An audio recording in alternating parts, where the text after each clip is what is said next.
Well, hello, this is Bruce Montgomery, and I'm here with Green Engine Report. This is another edition in our Green Engine Network TV station. We're doing our own thing here, telling our story directly ourselves. Of course, I'm talking about GreenEngineGrow. We are a social equity craft applicant here in the great state of Illinois, and we are ever hopeful that we're going to be able to one day do our thing in this state. We want to get in the game of cannabis the best way we can as a craft grower. And we've come up with a statement that is kind of our statement of vision and purpose. It is called We Choose to Grow. And that means that we're going to grow in all ways possible. But in today's conversation on the Green Engine Report, I'm going to talk about what growing is actually all about with somebody that really knows something about it. We're so fortunate at Green Engine to have pulled together a marvelous team. This is really spiritual in nature, because how these folks came together from the different corners of the earth to be involved in the south side of Illinois with a craft grow opportunity in this emerging industry is really beyond anything I could have done. So this is divine inspiration that brought us together. And the individual today, his story is, kind of at the core of what I'm talking about today, because Julius Moriarty, I think this is kind of Sandberg-esque. This guy's story is pretty phenomenal, and he's a wonderfully talented and brilliant individual. Julius Moriarty is our chief grow officer. So he's the one that gets his hands dirty and knows all about this stuff. So Julius, how you doing? I'm doing good, Bruce. That's quite the intro. Well, I'm delighted to pull your coat here today and get you. You got a lot of different things going on. So let's tell the folks a little bit about this Julius character. You've got a background. First of all, you're here in Chicago, Illinois. How did you get here to Chicago? What out of the circuitous route you've been on over a number of years, how did you end up finding your way here to Chicago? My wife is originally from Naperville, Illinois. So around 2006, give or take, we decided to move back to be closer to her family and to move to an area that was less rural. We'd been in Humboldt County for over a decade, living on 1,600 acres of redwoods. So we did that in our 30s, and we were just looking for a little bit more life, a little bit more culture, a little bit more adventure. So it brought us to Chicago. And where did you grow up? Where were you born? Boston. Boston. Okay. Yeah, Boston boy. So how does a Boston boy become a deadhead? There's lots of deadheads in Boston. There's a ton of us. We represent. We're strong. I started traveling the country more in a Kerouac way, and then ran into the Grateful Dead. So I didn't leave my home or start to travel the United States with plans of following the Grateful Dead. Okay. I started to travel the United States with a backpack more in a Hunter Thompson. Yeah, exactly. And then I just happened to run into the Grateful Dead, and then met some people, and story begins, I guess. Now, a lot of people don't know. Now you got a music background also, don't you? Mm-hmm. Yeah. Right. I play music. I was in a band for years, still in a band. Okay. Then I would meet other people who were in bands that I considered to be phenomenal artists, and I was like, how come you guys aren't getting anywhere? And that started a conversation which led me to starting a independent record label, like a mom and pop shop, where I would help developing artists get to that next step. So last night I was watching an induction to the Rock and Roll Hall of Fame. And I was looking at some of the stories there, and there was a great story about this guy, John Landau, that actually started as a writer, and then he worked at Rolling Stone, and then he left Rolling Stone to partner up with Bruce Springsteen, and then they spent the next 35 years of their life together this guy that didn't particularly have a music background, but had a great sensibility about himself, and they partnered on doing probably some of Bruce's best work over the years. And so music is a wonderful thing, and that experience. So when you traveled with the Grateful Dead as a deadhead, how far did that take you around the country?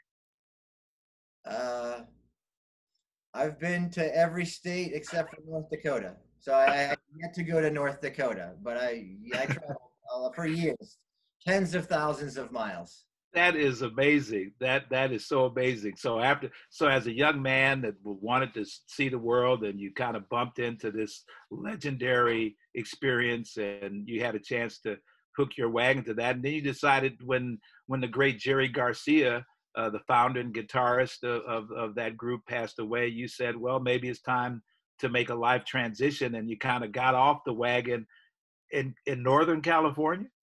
Yeah, Humboldt County, they have the first accredited environmental resource engineering program up there. Wow.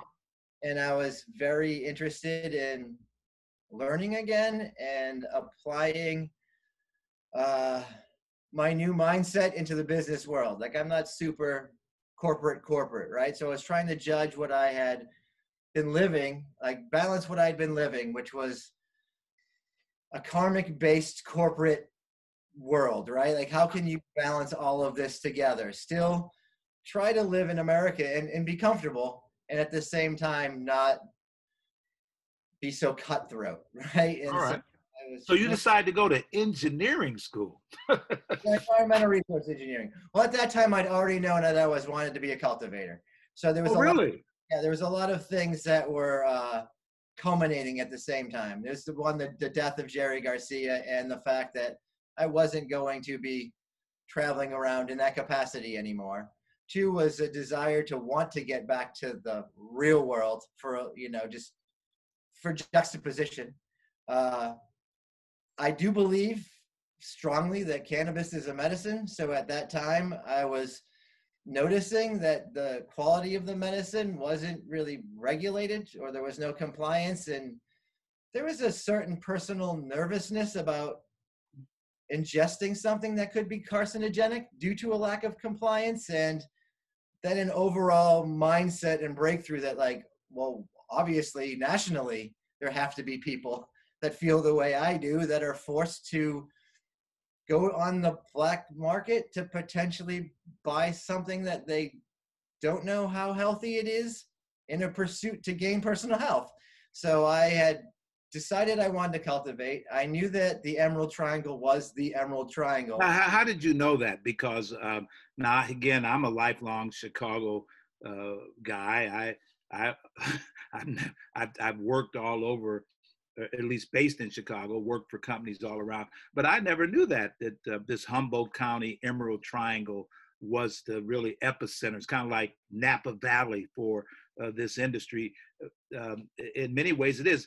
And then you end up going to college there. And what did you learn at Humboldt College that prepared you for this next step of entering the industry in a very serious way? The first question, how did I learn about the Emerald Triangle? I passed through multiple times while traveling. Yeah. And if you are going to consider the cannabis industry as a profession, and you start to take it exceptionally seriously, even back at the beginning of this craft movement, the Emerald Triangle is eventually going to pop on your radar. And it's like Silicon Valley to the tech community.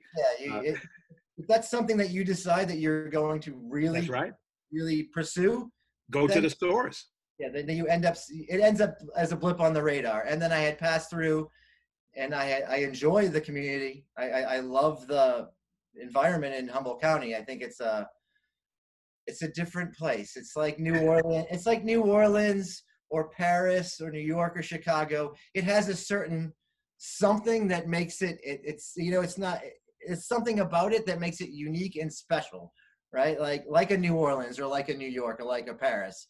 And it's rural, and it's ahead of its curve. It's ahead of the curve. For some reason out there, they're very progressive and have been pushing the ball forward in the drug war for longer than anyone else in this country. So Julius Moriarty, you have quite a reputation in that community. I mean, so you not only moved into that community, you became a pillar of that community, especially around this area of the art and science of cultivation. Again, you not only got in the game, you really just came at it with everything that you brought to the table, and really did it in such a loving and appreciative way that people really revered and wanted to work with you in this regard. It's humbling. Thank you. I went out there with a lot of energy, a lot of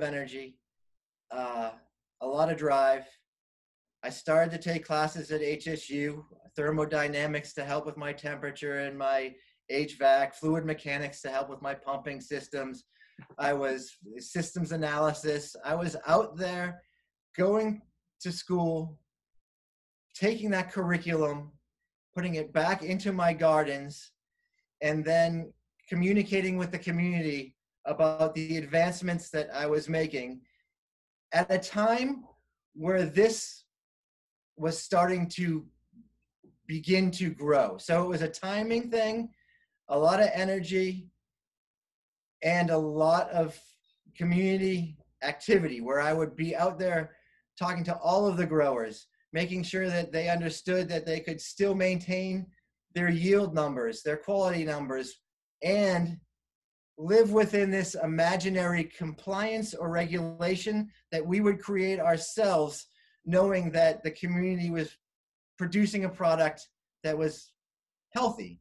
And there are carcinogenic products that they were selling at the time for ornamentals or in the same facilities that were catering to the cannabis industry. I mean, there were red flags everywhere. And then if you are a consumer of the product, then you can tell when you consume, whether it's the leftover char of your medicine at the end, whether it's the tingling behind your nose as you're trying to just calm yourself for whatever purposes you use your medicine for.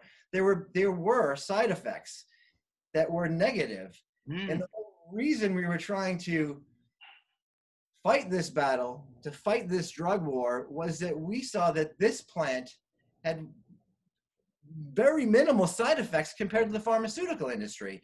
And we were like, why are you not taking the full advantage of producing a medicine with limited side effects, unlike the commercials you see on TV, right? Why are you not going all the way with this? You're acting like a drug dealer or a businessman or a pharmaceutical company that doesn't really care about the product and only cares about the money, right? The final line. How are we doing? And in the community, we started to really address that, talk to the people that were selling these products, try to get them off the shelves, try to get everyone to realize that, like, no one's going to buy your product because we're going to put the word out that you're using these things, and to get everyone who's starting and getting involved to start to just begin their process in a healthy way and show them that even though this guy over here says that you can get more doing this, we can show you that you can get just as much in a makeshift. We made our own regulations and our own compliance due to a lack of compliance and regulation in an industry that we totally believed in. And that was, I guess, is what led these I know who the community appreciates my involvement because I was so energetic and tried to really, really push that, right? And so you've been committing the better part of your life to this industry. Collectively, how many years have you been a part of this community and this growing industry? Not years, but decades, right? A long time. In 1995, give or take, when we had Proposition 215 passed in California, and we saw an avenue in that state to create medical. Now, medical was compliant and regulatory, and that was great. And so we could see what the state was requiring and practice that in the community and start to teach the community how to grow in what would be the future, like with these regulations, right? And move them forward. At the same time, this craft cannabis movement wasn't a thing. You can equate it to the craft beer movement. For years and years, we just had our Millers, our Budweisers, right? And then all of a sudden, art meets science. You can get this great tasting beer, right? And the whole— So there was some intentionality around defining what this would look like. And let me ask you something that I always wondered about. You know, to me, I think of what you're describing as a guild or a craft, and that means that there were interns and there were people that were journeymen and there were people that were trade. And so was that sense of working up the ladder of skill, people coming under your tutelage? Did you actually run, in effect, an education program where you said, okay, if you want to learn this, young man, here's how you're gonna start, you know, and you're gonna start with these areas of veg and all of these different things you have to know? Did you actually put a curriculum together to bring people along this growth path? Very much so. But back in the beginning of the craft beer movement, there were big ag existed, right? So you've got people that I worked with, that we'll get to, and I'm gonna answer your question, that have a background maybe in big ag, right? Or in outdoor farming. This whole entire let's do a craft grow thing, it was brand new. So I'm studying engineering.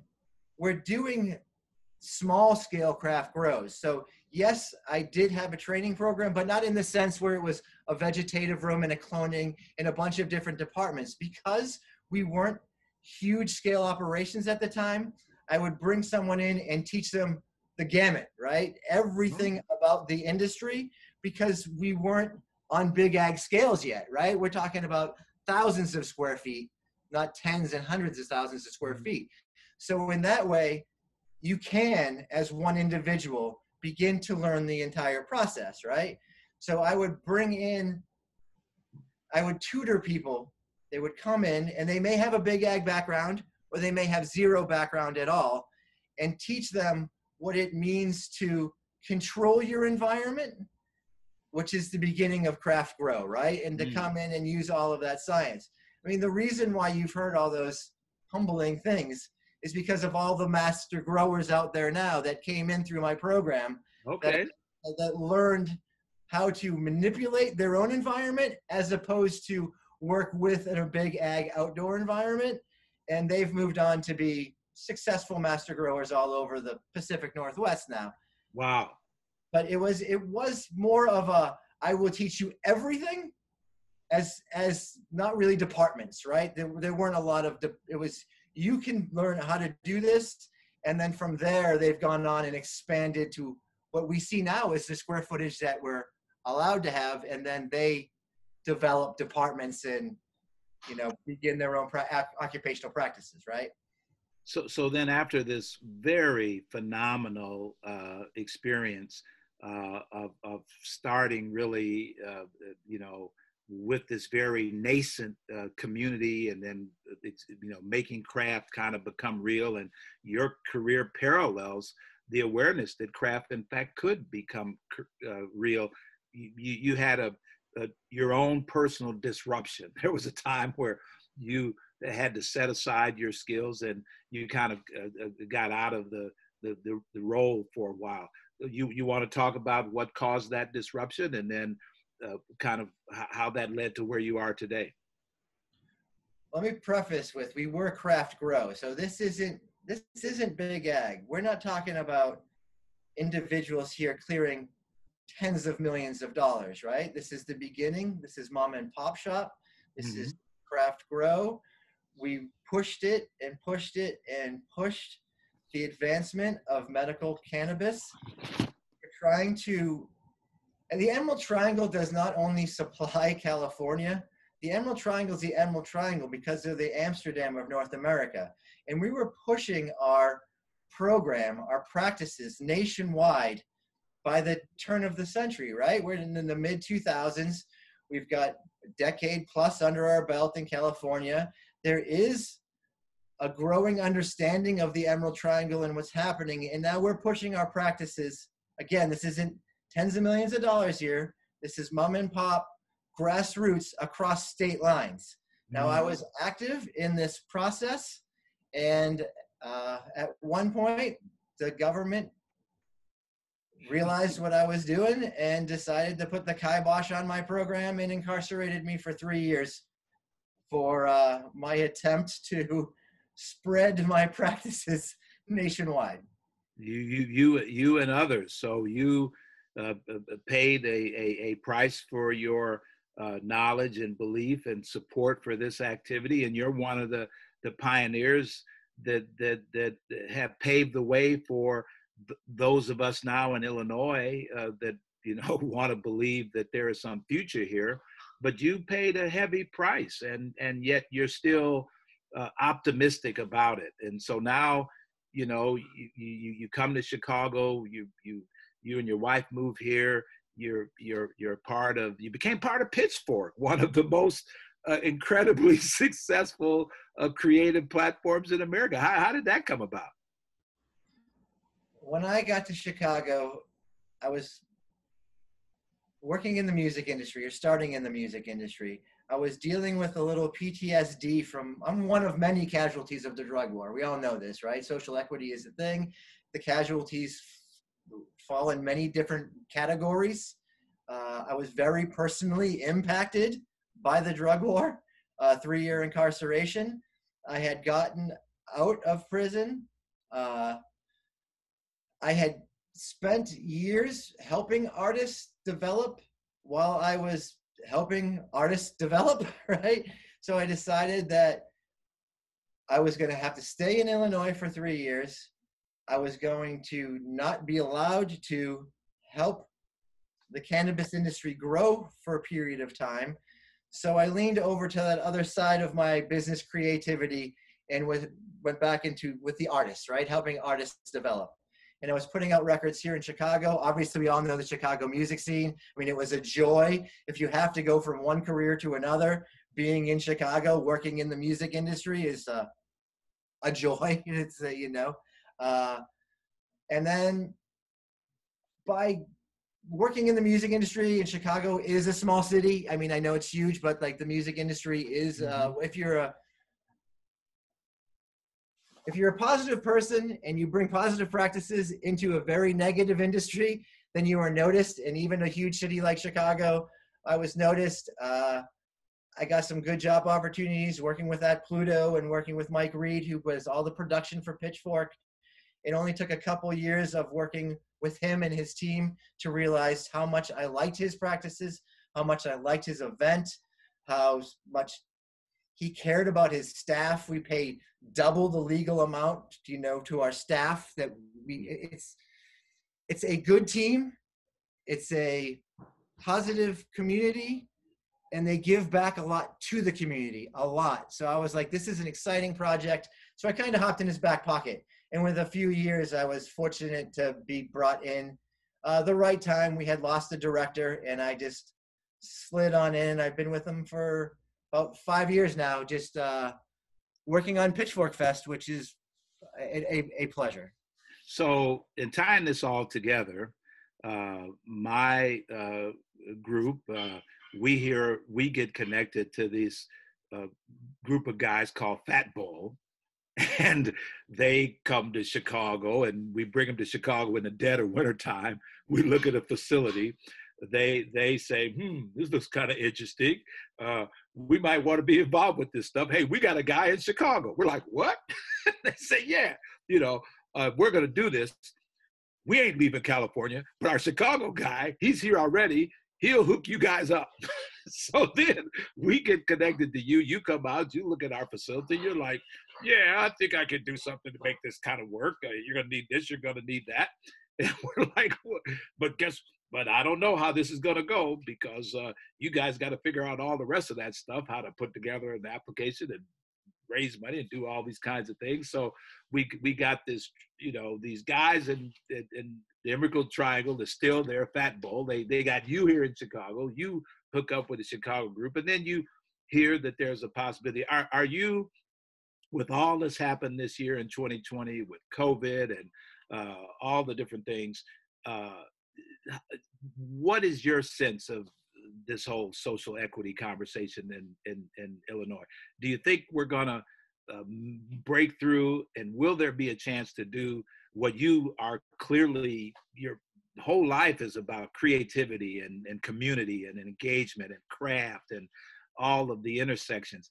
Are you optimistic that Illinois is going to get it right, and that our little team, Green Engine, is going to get a chance to break through and use all this wonderful experience you have to make something really special happen here? Yes and no. I am optimistic about Green Engine. I believe that they're going to allow for companies to do the right thing. But I'm also worried that not everyone is going to take it as seriously as Green Engine. So I believe that there'll be companies out there that may talk a good compliant game, may talk a good social equity game, and we'll see what they do. And then I know that there's companies out there like Green Engine, like us, that are going to walk the walk and are going to talk the talk, and we're going to do what we can to make this a social equitable industry in Chicago. I don't know. I'm worried that not everyone is going to take it as seriously as we do. And I know that there are going to be people out there that only see the money and they don't see the big picture, right? So I'm hoping that we can keep on doing stuff like this, keep on letting people know that there are people out there that have been doing this or have been impacted by this for decades, who have been pushing this for decades.